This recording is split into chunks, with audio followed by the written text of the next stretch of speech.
All right, guys, we're back. One of the things I want to do, one of the hardest questions I ever had asked to me when we were actively making manual cam chain tensioners is, Brock, what's the correct tightness? And quite frankly, there's no answer to that. And I'm going to show you what I mean by that here in a moment.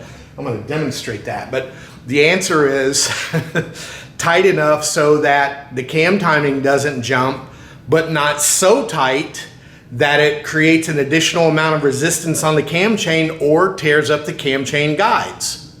There's no magic number for that, but I'm going to show you what I used to do, and maybe that'll help you guys who are trying to adjust a manual cam chain. Now, this bike, as we mentioned, you should be able to see it here. We have a manual cam chain adjuster. Now, I haven't touched anything. As far as removing anything, we've only measured up to this point. So the first thing I'm going to do, I'm going to go ahead and remove this cam chain guide. Go ahead and get Mr. GoPro fired up here.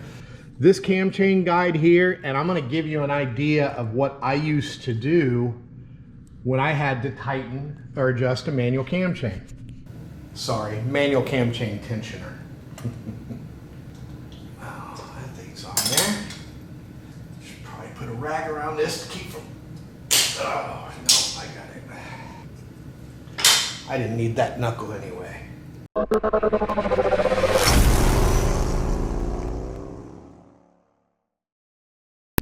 to remove this tensioner, well, guide. We'll set it there for now. Now, I have only been rotating the engine in its normal operating motion, which in this particular instance, and you see there, if I move the engine backwards, look at the slack that I get in this cam chain. Well, one of the other things I used to do, this is hilarious, right? I would just take, with the engine in a stationary position, usually top dead center, and I would just sort of do that. Now I've taken the slack out of the back of the cam chain, the front of the cam chain, and when you look here, well, you can see when I do that, the chain is literally trying to jump off the guide. So obviously this is too loose. So what I would typically do is tighten the cam chain until instead of this much, I only had, let's say, this much. And then that way when I would put the guide back on, okay, it may have been pressing on the chain just a little bit, but it wasn't excessive. And I have never, find me wood. Where's wood? Gotta be wood, okay. I have yet to have one of my engines jump cam timing. I've seen stock applications, I've seen problems, but when I adjusted the manual cam chain tensioner in that fashion, that's what I did. So what we're gonna do, I'm gonna go ahead, I mean, I could go through a bunch of rigmarole here to jump it back to see if the cam chain's bad. I don't care. The cam chain needs to be replaced. If it's already had this kind of damage or problems, whether it was caused by the tensioner or not, we're going to take it out. So the first thing I'm going to do is take out that cam chain, and then we're going to reinstall the cams in the OEM location, and then we're going to check the cam timing again to see what kind of differences it made. I did go back through my notes, and generally speaking, these bikes would come from the factory with the exhaust cam around 101, 102, the intake cam around 104, 103 in that area. Now, I'm not going to go off on a what's the best cam timing tangent, but I will simplify it for you. I learned sometime in the late 80s, early 90s, I went up to the Godfather, Ray Belushi's shop, and I paid that man $375 a day to allow me to test engines on his dyno. That was a lot of money back then. It's a lot of money now, but back then it was a hell of a lot of money. So I spent 8 hours doing nothing but chasing cam timing. And you know what I found out after 8 hours, $375? I confirmed what I already knew. The only time changing the cam timing is beneficial is when you have a problem like this. If it's so whacked out of spec that the bike can't run correctly, all you got to do is fix it and the bike will come back to how it was running before it got jacked up.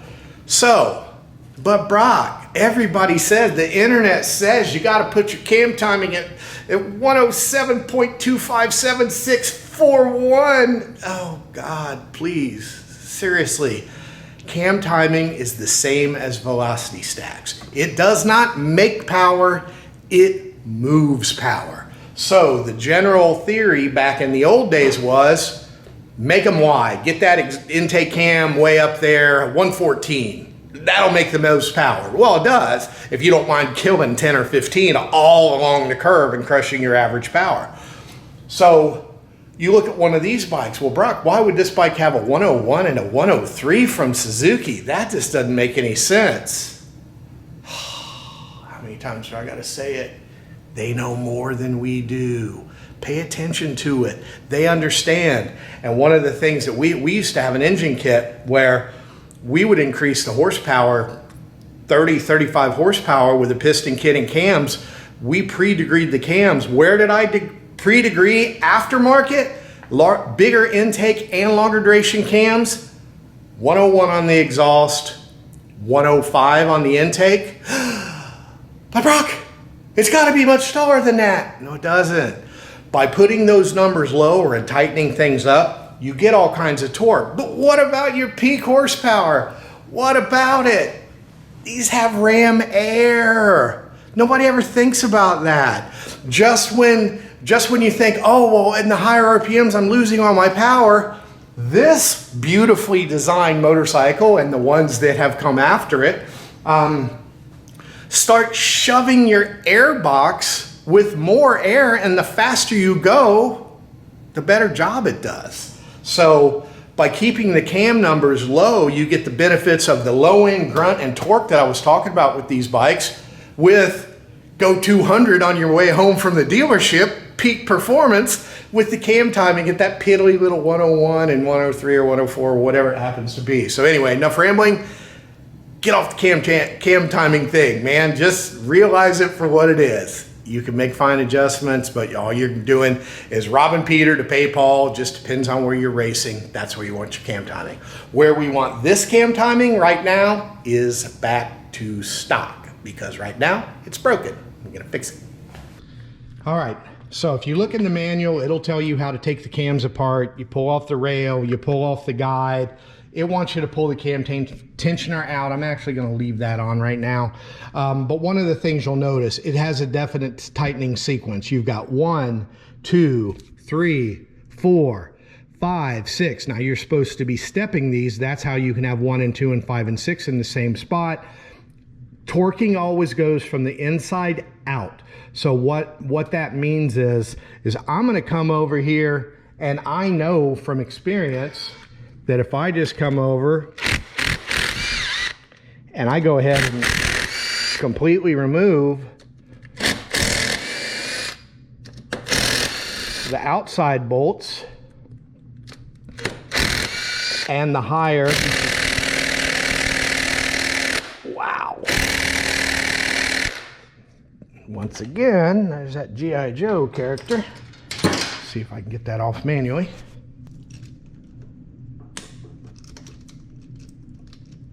All right, I got it busted free. So now what we're gonna do, we're gonna very gently unloosen that. Wow. All right, like I said, gently. Once I'm down to the last 4, I'm gonna diagonally And the whole idea here is you want this to come up as straight as it can, because otherwise you could actually break this, and if you do that, you're sort of screwed and you got to buy a whole new cylinder head.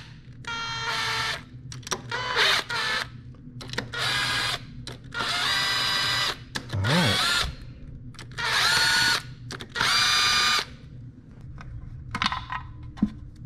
So for the purpose of this,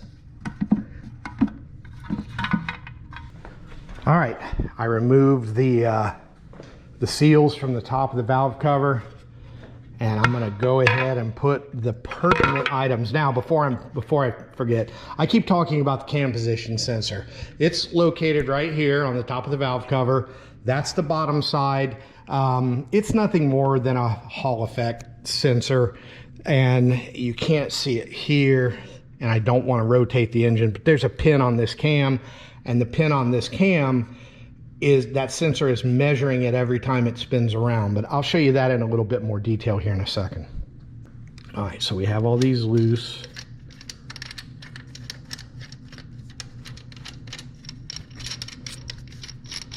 Now, be real careful because there are a couple dowel pins. You can see one there. There's one also here.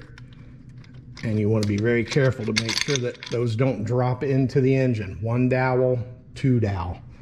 We're just going to set that there for now. Now we're going to do the exact same thing on the exhaust side. I'm going to have to set this camera down though.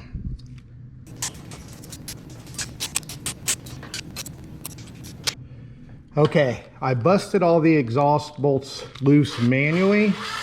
I'm going to do the exact same thing over here that I did previously. I'm just going to take the outermost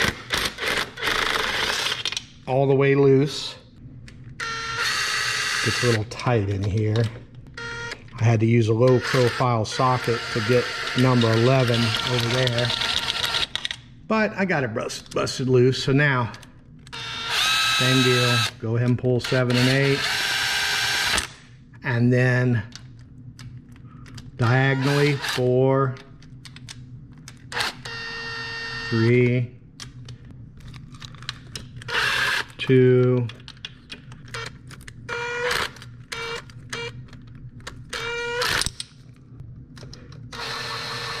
and we have the same situation here that we had on the other one. There are a couple dowel pins on this cap that we do not want to allow to drop in the motor. They're in the same spot. Hold on. I got to set this down. Sorry, guys. What we really should have done is pulled the tensioner off to get that pressure off, but I didn't do it. And now I'm paying for it. I gotta set this down because it's cocked because of the valve spring pressure. So all I have to do is do this.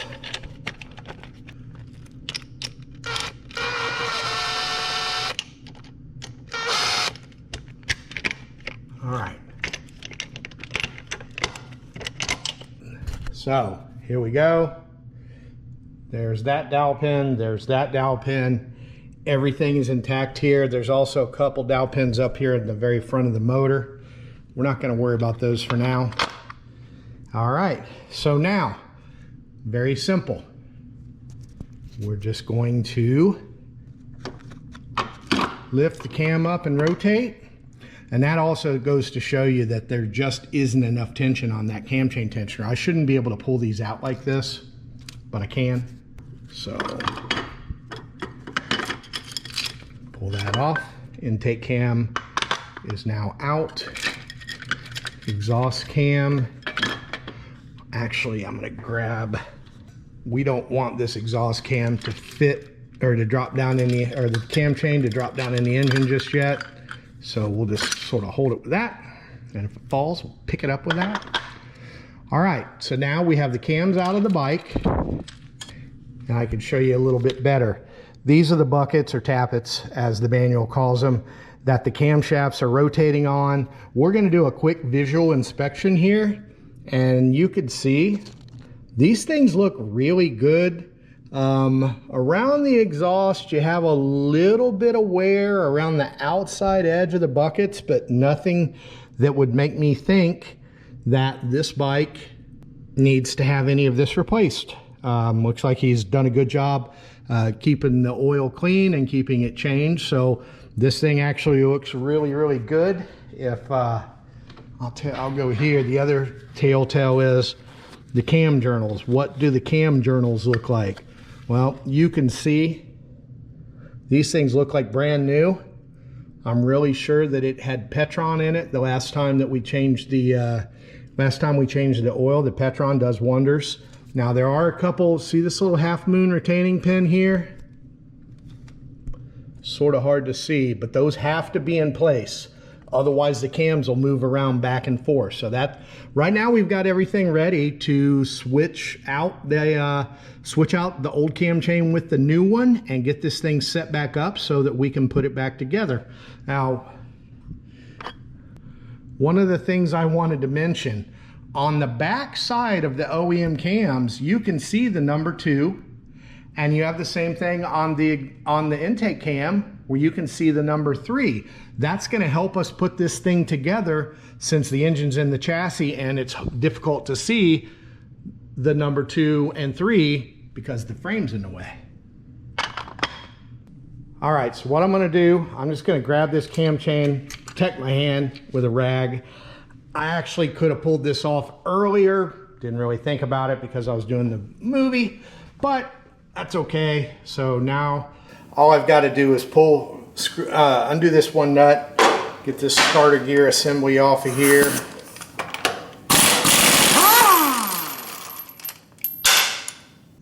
If you look here, see that line on the starter gear assembly here? That is top dead center on cylinder number 2 and 3, which is very difficult to see because it's pretty much covered by this washer. You can only see a itty bitty bit of that sticking out, but you'll notice that the small line lines up with this dot on the crank. The other is the larger line. That's top dead center on 1 and 4 that we've been discussing through the window here. So I'm gonna see if I can pull this off. Hopefully, oh yeah, real nice. Sometimes you've got to make sure you've got a thrust washer here we don't want to lose. So when changing this cam chain, one of the problems that you run into is some of these crankshafts, especially in high power applications, will twist and you can't get this off.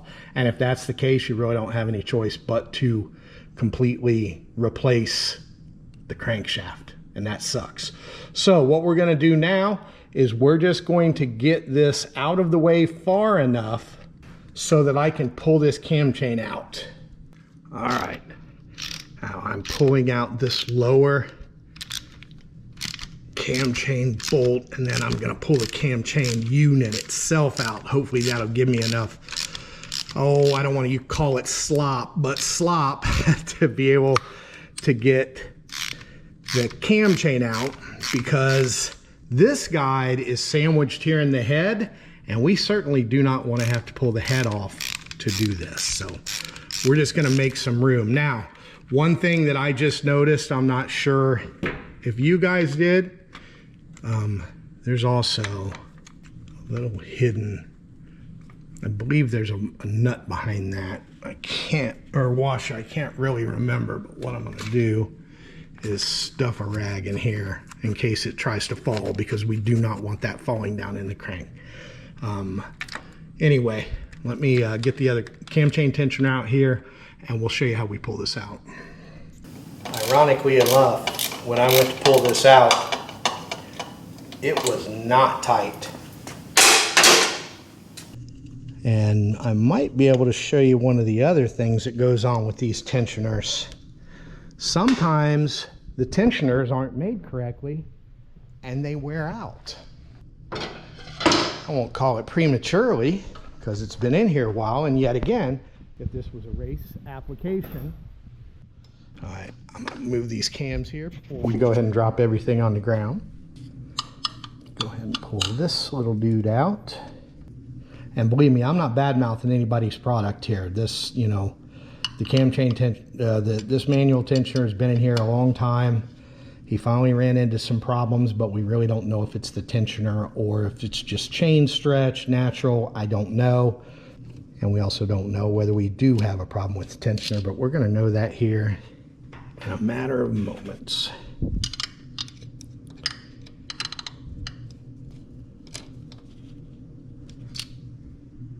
You can definitely tell where gasket cinch has been used. Holy cow.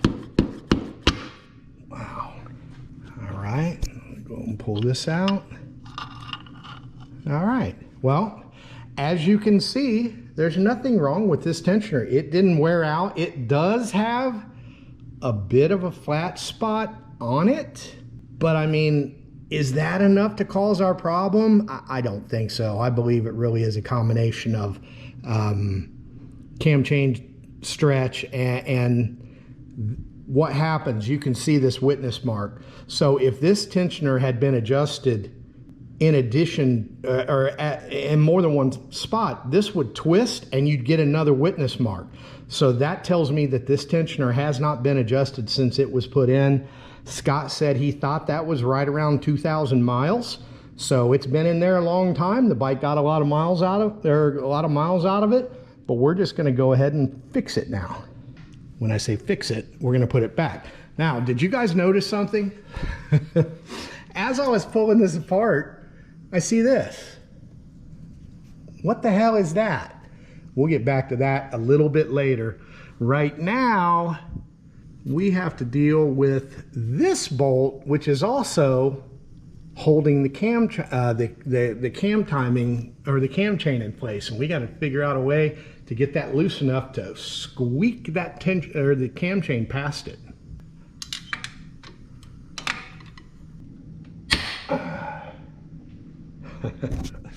All right, so basically what we're going to do here is unscrew this as far as we can to try to get us some room. Boy, there is just not a whole heck of a lot of room here. I'm going to try and unscrew it a little bit more. All right, now you can see they left us just enough room to where this will fall out of the way. And if I remember correctly, I've only done this actually once before on the bike. I was able to get the cam chain past it. Let me see if I can do a little bit of wiggle here. You can see here what needs to happen. I need to get this cam chain back past that bolt. Hold on. Okay. So one of the things I'm going to do to give me a little bit of working room is just go ahead and pull out the cam chain guide. I'm going to inspect it. What do we see here? You know what? It doesn't look like this was excessively tightened. When that happens, you get all kinds of scarring on here because this is just a plastic style setup.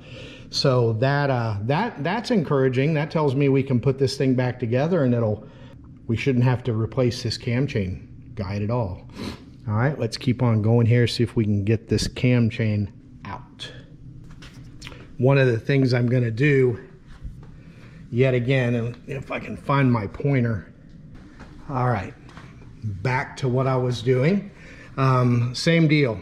You see this notch right here on the crankshaft? This pin lines up with that notch.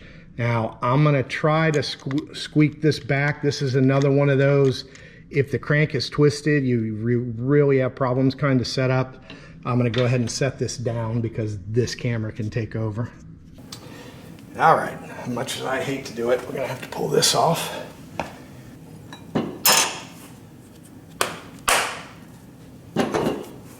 All right, so pull this out of the way very gently, stick it here on our rag. And really all we need is a little bit more clearance to be able to get this out. It is so close, man. If this gear wanted to come off, the whole thing would slide out. But that doesn't appear to want to happen. We just need a little bit of help. So I'm being very careful. I do not want to break this tab. anything associated with it.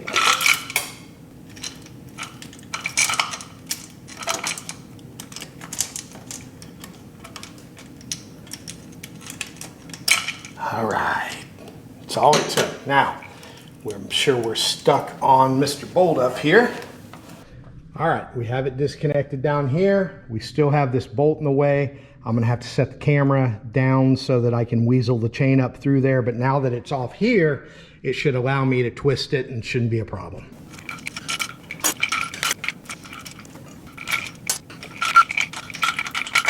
We run into this problem on occasion. Like I said, I've only done this once before in the bike, but I'm having trouble getting the cam chain out because of the amount of clearance between the bolt head here and the frame. So in order to fix that, I'm actually going to loosen up the motor mount bolts just a little teeny bit so that I can press the frame away from the head to give me just enough clearance. Man, I'm so close to being able to squeak this thing out of here, but it's just, there's a lot of weld buildup down in there on this particular frame and engine that's not allowing it to come all the way up.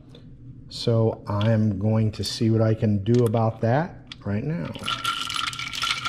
All right, so the first thing I've got to do, loosen up this motor mount bolt. Set it down there. Do the same thing here.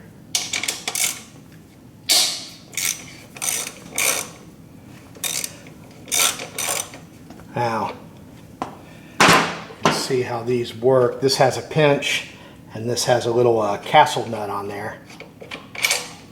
So I'm going to take and loosen. There we go. What that's going to do is allow this spacer to move out of the way. Actually leave it just in there loose. First we got to break this castle nut loose. And then, yeah, that's the right tool. Need a 1/2 inch drive.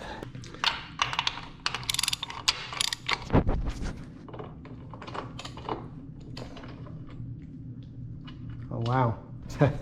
Yet again, that wasn't really tight. That's all right. Now, see, we're gonna pull this spacer back right here to where we have some additional room, and then we're gonna try and press this thing away. We're loose there, we're loose there. I don't want to have to move the entire engine over if I don't have to, but if I have to, I have to. So anyway, let's get another implement of destruction here. All right, this is definitely going to take both hands for me because I am going to ever so gently try and pry this frame back. It doesn't even need to move probably half a millimeter, maybe a millimeter to get this damn chain out.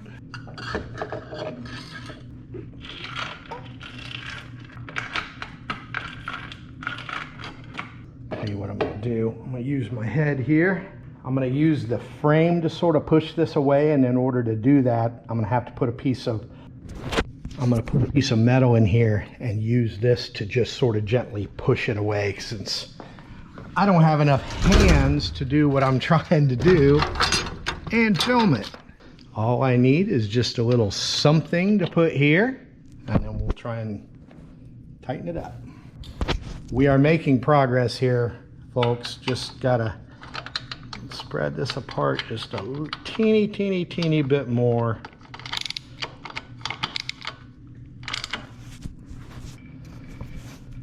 All right, I just did it. All I had to do was weasel it out this way and pull the whole cam chain up and out. Now I'm gonna go get my new one and put it back in exactly the same way. All right, we have our new cam chain here. I'm just going to do exactly the same thing that I did, which unfortunately I don't think I'm going to be able to show you. Maybe I can.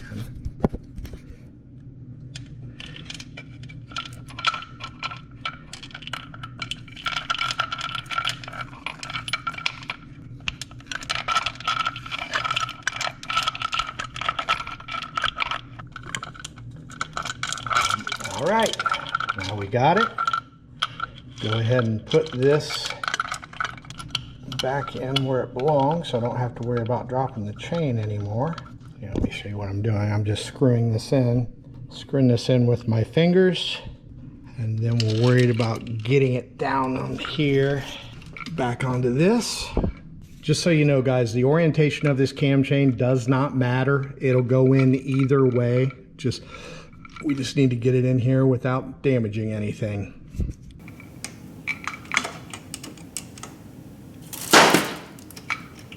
In there.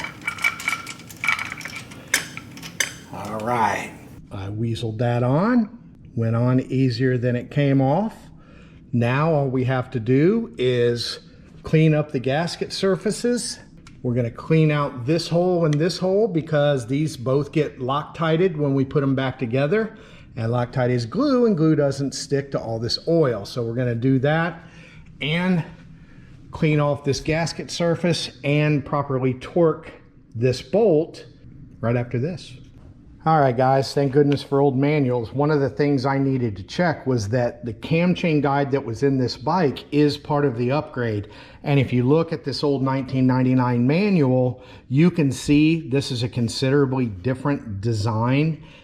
So at one point, this bike did have the cam chain recall performed, or the cam chain tensioner recall performed, because this is what that is. But you can see they removed the cam chain. Let me show you the tensioner.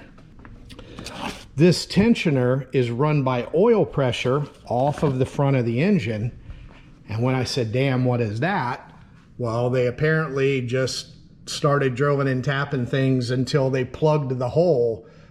So this originally had the correct cam chain tensioner upgrade in there, but they removed it for whatever reason. So now we're going to go ahead and put it back in. Get that stuff out of there.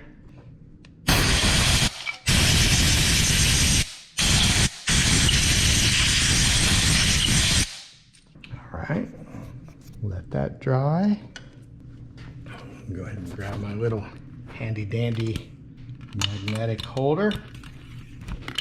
Keep that up and out of the way, and we will go ahead and clean off the bolts, blow them off, and Loctite them. I like using Loctite Red on anything like this, that it's really important that it stays, so that's what I'm going to do. Go ahead and drop the tensioner back in there, or guide, I guess. Get rid of this old cam chain because we do not need it any longer. Get out of here. Beat it. All right. So here's the other two pieces that we need to clean off before we Loctite them. Looks like that had Loctite blue on it. So we're going to go ahead and go red. All right, guys, when I verified that this was the right cam chain tensioner or cam chain guide, I also verified that the thrust washer that used to be there was part of the original design. It's no longer there. So all we have is the guide and this bolt. I'm gonna go ahead and put a little Loctite on it. Manual says 7 foot-pounds, which is 84 inch-pounds. We'll get this thing installed. All right, I rotated the crankshaft to top dead center on cylinders number 1 and 4. That means that this little notch needs to go with this notch in the crank that has moved. So what all I need to do is put that where it belongs. All right, so I believe you can see this line and this dot lined up, and that's where we want to be. Now, once again, Loctite will never stick to glue. Sorry, Loctite won't stick to oil. It's glue. Put just a dab of Loctite Red on there.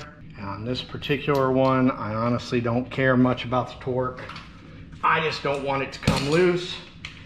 I also don't want to damage anything, so that's why I'm going to get back up here, hold this cam chain up where it belongs, and go ahead and knock this down pretty good.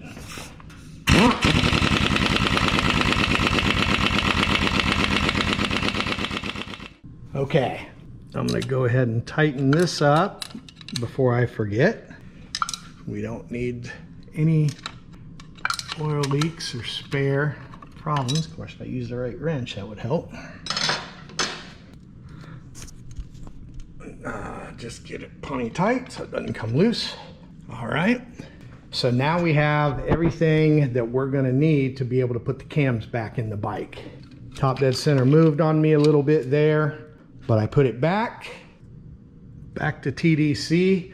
Now, all we have to do is position this exhaust cam back where it was, but we want that arrow completely perpendicular or parallel to the surface of the head right here.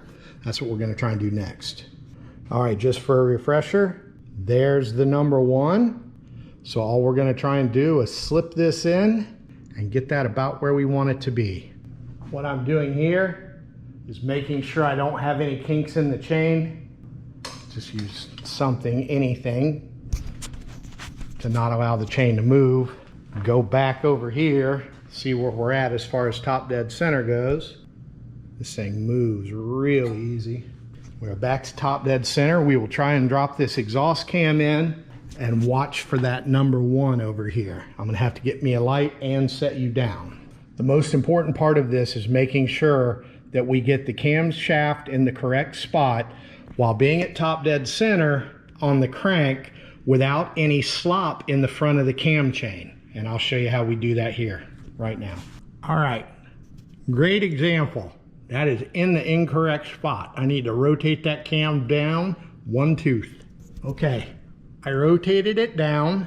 Now we're right at parallel. So then the big question is, are we still at top dead center? Once again, I have to figure out a way to keep pressure on this chain so it doesn't slip off. That's good enough for now, just needs to hold it. All right, we are still at top dead center, and I'm gonna show you how I make sure we don't have any slop. I'm gonna rotate the entire engine backwards just by pulling on this chain, which moved top dead center.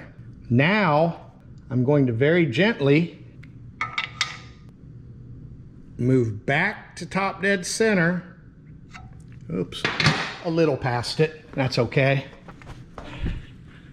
Because now we have the line where it's supposed to be, and it's a little past it, but that's also okay. Now, here's the thing that's really cool about this. Once we have that in position, we're gonna use a zip tie to hold that in place. Let me show you what that looks like. And what this will do is keep that timing from jumping while we count the 15 teeth as we're putting the intake cam in.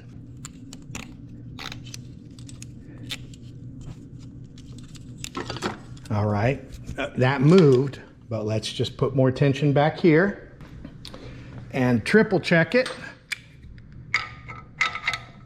Rotate the engine back just a bit, little teeny bit, rotate it forward. Now we're on top dead center. Come over here. The arrow is still on number 1, which is what right parallel with the frame, and we're zip tied. So we know that from here to the exhaust cam, we are correct. You can see on the back side here, pin number 2 and the arrow. The arrow is pointing at this pin. I'm just going to go ahead and Sharpie that. And then I'm going to count back from that pin. 1, 2, 3, 4, 5, 6, 7, 8, 9, 10, 11, 12, 13, 14, 15. Now, let me double check here. Yep. Pin number 1 is at the 2, the line next to the 2. Count back 15 spots to get to the line on the intake cam next to number 3. Double check. 1, 2, 3, 4, 5, 6, 7, 8, 9, 10, 11, 12, 13, 14, 15. Okay. I was off 1 pin. It's okay, we can fix it. All right, we've double counted that. Now let's go ahead and get our intake cam set where we want it.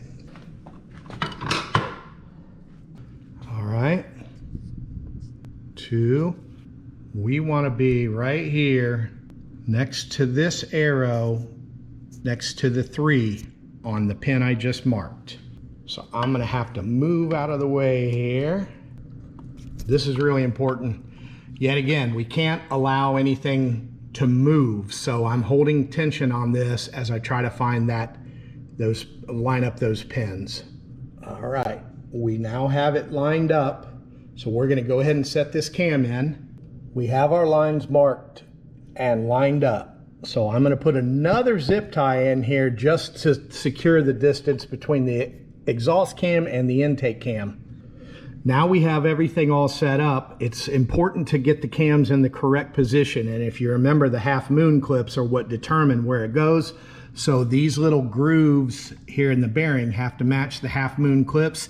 Then the camshaft should sit in the head fairly straight. Okay, I say fairly because we have to overcome valve spring pressure on some of these, so they're not just going to lay in there.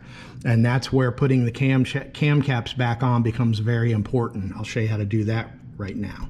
I'm going to go ahead and put the cam caps on. We don't have to put assembly lube. This is already oiled. We're just trying to put it back together the same way it came apart. So I'm going to go ahead and put this cam cap on. I'm going to do it with a 1/4-inch drive ratchet and a 10mm socket so I can feel it, because I really want this to come straight down. I don't want it binding, and it's also important for the dowel pins to fit correctly that it comes straight down. So I'm going to do that right now. Of course, I got my tie wrap right in the way. Zip tie, whatever you want to call them. All right, I'm going to have to set the camera down.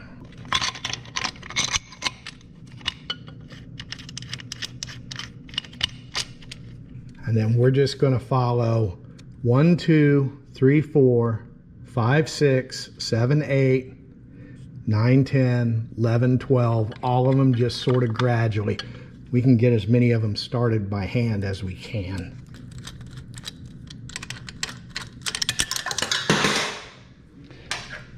Oily fingers. Oil's very slippery. I'm pretty sure it's Petron. I'd have to, Petron and Allison, I'd have to go back and look from the last time I messed with it, but I'm fairly sure. All right, I'm gonna put my extension on there, get my ratchet. All right, guys, you can see what's happening here. As I tighten 1 and 2, we've got a very small gap here. Number 3 is not even tight, but it's got the same gap. That tells me we're coming down straight.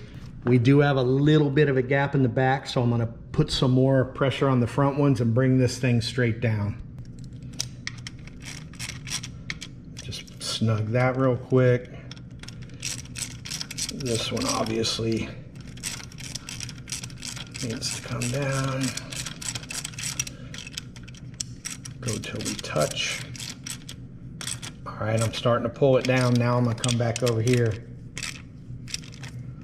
to number 1.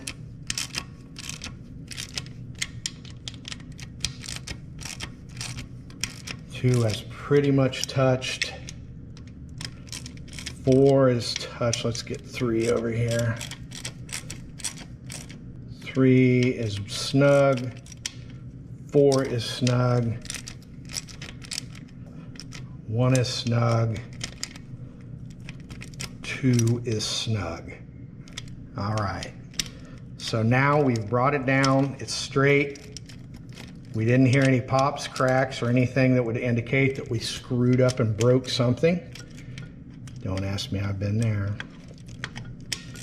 And now we'll just go ahead and finish snugging the rest in order. All right, guys, I went ahead and moved this camera so you could see a little bit better in what's going on here, and I don't have to keep picking up that GoPro. So we're moving over to 9 and 10.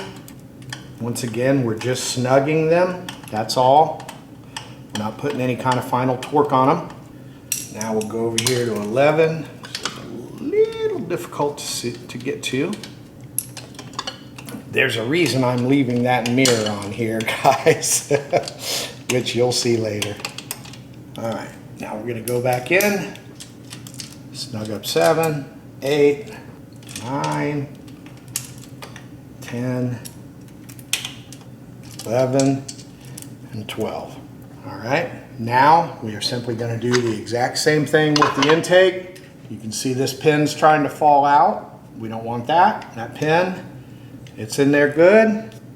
No debris. Camshaft is not moving back and forth. So now we'll just do the same thing. Got a little more room to work here. This is 1, 2. Intake has a tendency to walk a little more. So we're going to come over here and snug this 3 down to look closer to number 1. That's a little far. Go there a little bit more, match them up a little. Go over here to 4. Level things up. Wow, this is so much easier with the engine out. All right, we're getting really close. I got 3 and 4 almost at the surface. Let's see what we can do about 1, 2, 3, 4. That's also 5 and 6. So we got snug there. Now we're going to just do the rest of them. All right. 7, 8, 9, 10, 11, 12. All right, we now have the cam caps on, but before we forget, we're going to go ahead and torque them. All right, guys, the cam journals are also 7 foot-pounds, which is 84 inch-pounds. That's what I got it set on right now, so we'll just go ahead and do that. Last thing we need to do as far as installing the cam caps is go ahead and put this oiling tube back on. We don't need any Loctite or anything like that. We just need to put it back like it was and torque it down. Remember, the longer bolt goes in the exhaust side, the shorter bolt on the intake. You can look and see to where that there's a cavity just for that bolt. And if you reverse these, that's a great example. If you try and tighten this bolt up, there's a good chance you could break your entire cam cap. So make sure that you understand that you're putting them on correctly, and also make sure you have the sealing washers under the head of the bolts. Snug it with the wrench. There we go. 7 foot-pounds or 84 inch-pounds. All right, done. All right, so we have the exhaust cam on, torqued to spec, the intake cam on, torqued to spec, the oiling line's on and torqued. We do not have the cam chain guide on yet. One of the things I wanted to show you though is the cams have a tendency to move when you tighten the caps because they're fighting the spring pressure. I'm going to rotate the engine, but one of the things I have to do is keep pressure on the back side of the cam chain. I'm going to do that with my finger to make sure that we don't jump the timing down at the bottom. So let me see if I can show you how I do this. All right, so basically I'm going to top dead center, and I also had my finger on the back. So here we are back at top dead center. Now remember, the biggest thing is being lined up. We are still lined up really nicely, parallel with the surface of the head. We know that our 15 pins couldn't move, so let's just go ahead and use the mirror to check them again, because you can never be too sure. And I need to make sure you understand this. If we put these cams in wrong and go to fire up the bike, we're going to bend all the valves and have to pull the engine apart and break a bunch of crap. So this is tedious, but you have to do it the right way. All right, so here we are again. 1, 2, 3, 4, 5, 6, 7, 8, 9, 10, 11, 12, 13, 14, 15, and there's our arrow. So we are still at 15. Of course, we couldn't move because we had our tie downs there, or our tie wraps there. Now let me clean off this gasket surface and we'll put in the new tensioner. Throw a little rag down in here, help with the debris. All right, guys, I don't need to show you me cleaning the entire gasket, but you get the idea. All we've got to do is get this old residue off of here, get it cleaned up, and we'll be ready to install the new gasket. Okay guys, before I put this new tensioner in, I shouldn't say new, it was an upgrade in 2001. Anyway, instead of the manual, what we have here, this has oil pressure as a backup. So you can see the line here. We're gonna go and we're gonna tap off an oil pressure area that actually feeds the crankshaft, so there's plenty of pressure. But one of the things I wanna show you, this is a great design. Suzuki realized they had a problem. They realized that a regular spring adjust, and that's what this started its life as. If you unscrew this thing, you've got this spring that presses the plunger forward, and the whole idea is as the cam chain stretches or whatever, this comes out to lock it. Well, that spring pressure isn't enough in some applications, especially a lot of high RPMs and a lot of deceleration. So what they did, this is actually, it's sort of a manual cam chain tensioner on its own, if you can see the little ratcheting mechanism here. So what I like to do, I go ahead and put them in like they're supposed to, and then I rotate the engine in its normal operating direction. That puts slop in the back of the cam chain, and I just give it one extra click than this spring alone will give it. Now, of course, it's gonna be backed up by the oil, but that also takes a lot of the cam chain slop out, and the bikes, they run quieter, the engines run quieter, everything works better. So we are actually taking aftermarket out, putting OEM back in. I already cleaned out the holes. I'm gonna put a little bit of Loctite on these, and I'll show you exactly how I put this in. The first thing you're gonna wanna do is push this back, and now you've got it as short as possible. Then when we put the spring in, it's gonna press it forward, but I'll show you exactly how I do this right now. And I already cleaned up the gasket surfaces. We're gonna put a new OEM Suzuki gasket with no sealant. It doesn't need it. Stop putting sealant everywhere. God, quit.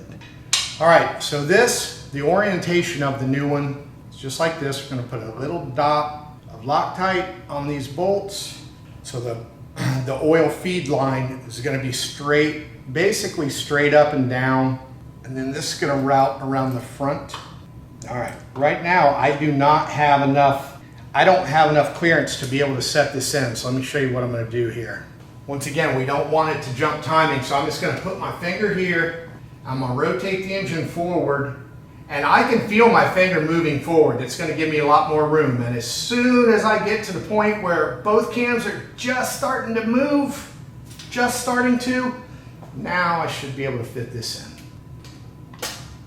There we go.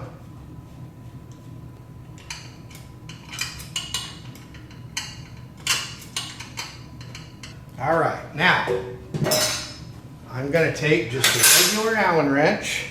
So I've already rotated the engine forward a bit. Now I'm just gonna take an Allen wrench, push it in here, and try to push that plunger forward.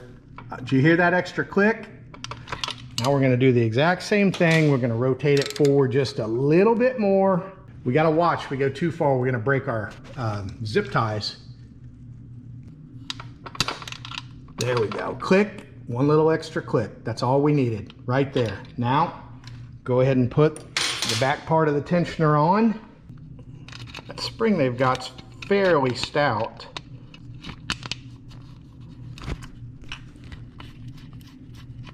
All right, get my 12mm box in. Snug this up. All right, pretty snug. Now, we're gonna listen, we're gonna rotate and listen. All right, no additional clicks. Now, I'm gonna rotate the engine backwards a little bit, and let's see if we have a bunch of slop. There's almost no slop.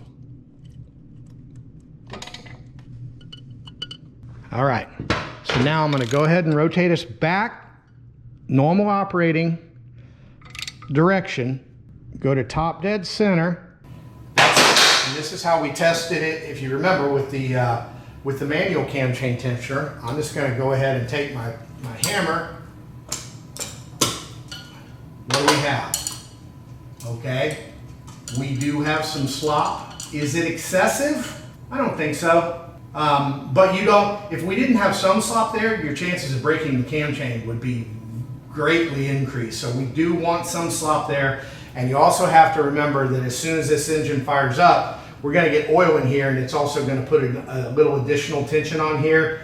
But I'm also going to put the cam chain guide in and see if I can get one more click out of the back of this tensioner here. So let me just do that real quickly. Nobody likes extensions and torque wrenches, but sometimes you just do not have a choice. What's the torque spec? Just don't come loose. All right, now we're going to cut off the zip ties without getting zip tied down in the motor. Best way to do that is to pay attention to what side you cut and let the whole thing come out in one piece. Do the same thing over here, even though it's a little more difficult to get to.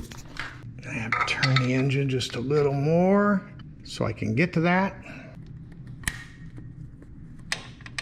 All right, no junk in the engine. Now,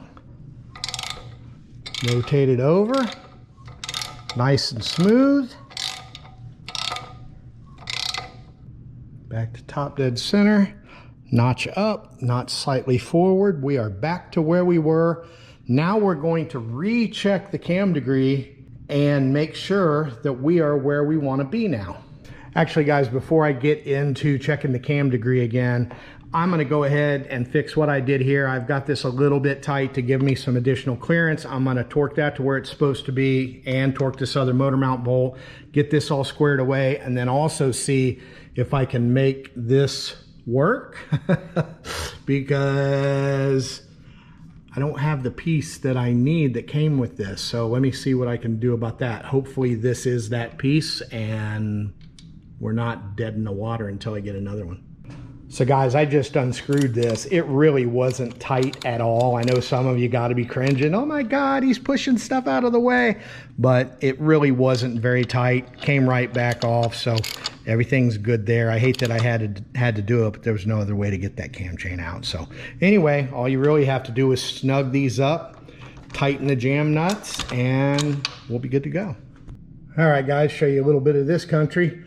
Apparently, this is the original plug, and the bolt that I have that has a copper sealing washer on one side and an aluminum washer on the other, they have the same setup. They just made a spacer to plug it. So we're going to go ahead and put it together like it's supposed to be and get this on its final tightening torque, whatever that may be. Of course, I will be consulting the manual here shortly, and I will let you know what it is.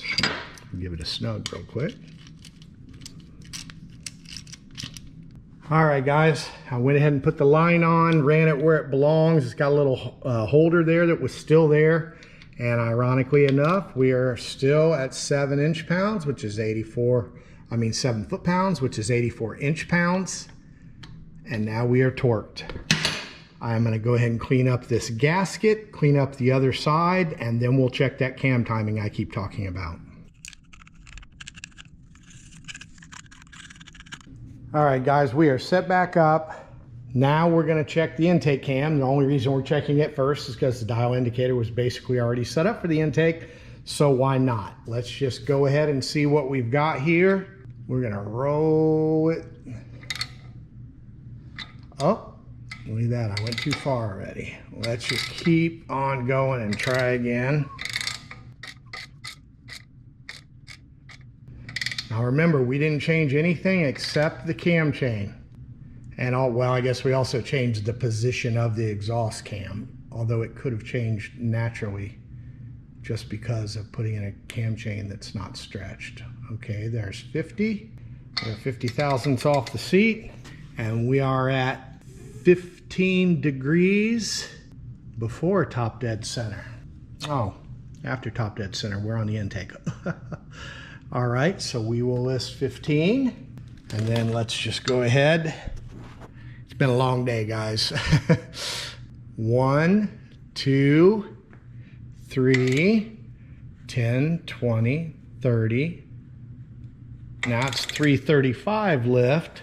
That's only because the probe isn't slipping around as much.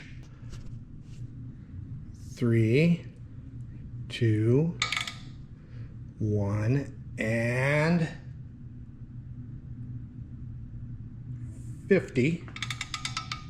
And now we are at, right at 34. Wow, that's quite a bit different. I can do it in my head, but my head is toast right now, so I'm just gonna go ahead and use a good old-fashioned calculator.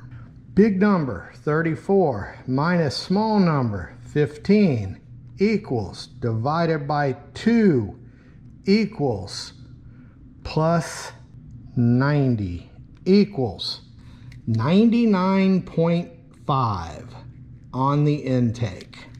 Like I said, my past notes said somewhere 100, 102, somewhere in that area. This is right below 100, so that's about where it's supposed to be. Now I'm gonna go ahead and set up on the exhaust and see what we get. All right, we are now set up on the exhaust side. See where we could go. Exhaust, we're at 50. And it looks like we are sitting at 18. Go ahead and check it again. 1, 2, 50, 60, 70, 80, 282, lift, 50, 2, 1. Let's get her back down here to 50. All right. Now, ooh. Exhaust closes after top dead center. Well, we are about half a degree after top dead center. 0.5. So what do we have now? Clear this out. 18 minus 0.5 equals, divided by 2 equals, plus 90 equals 98.75. So 98 and 99 approximately.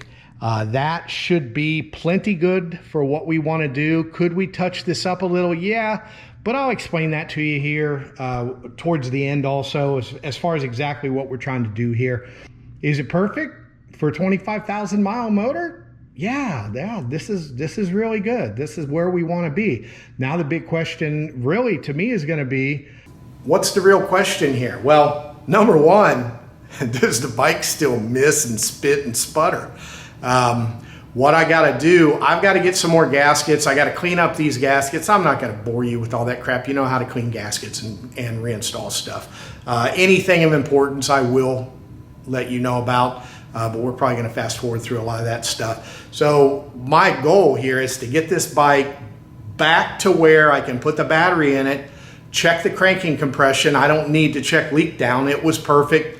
The valves, I'm going to talk about those in more detail towards the end and why we went ahead and put it back together the way it is. And then we'll do a compression check, see what happened when we go from the crazy cam timing that we had before, now down to the cam timing that is, so what is stock cam timing? Well, these are stock cams. Those are stock sprockets. This is a stock engine. We just put it in a stock cam chain. It's pretty obvious what the stock timing is. The stock timing on this bike now on the intake is 99.5 and on the exhaust is 98.75. Call that 99. That's that, or 98. It's 99. Damn, it's been a long day. I've been in here like 8 hours doing this stuff. It's going to be an editing nightmare. But anyway, I want to see if the cranking compression goes up. And if it does, I want to take this thing for a ride and make sure that mist is gone and give it back to my boy Scott so he can go cruise around. We still got plenty of summer left. It just now started getting warm here. So anyway, I will show you that stuff here either in another episode, because this one's running awfully long, or we'll just jump right into it. You'll be the first to find out here shortly.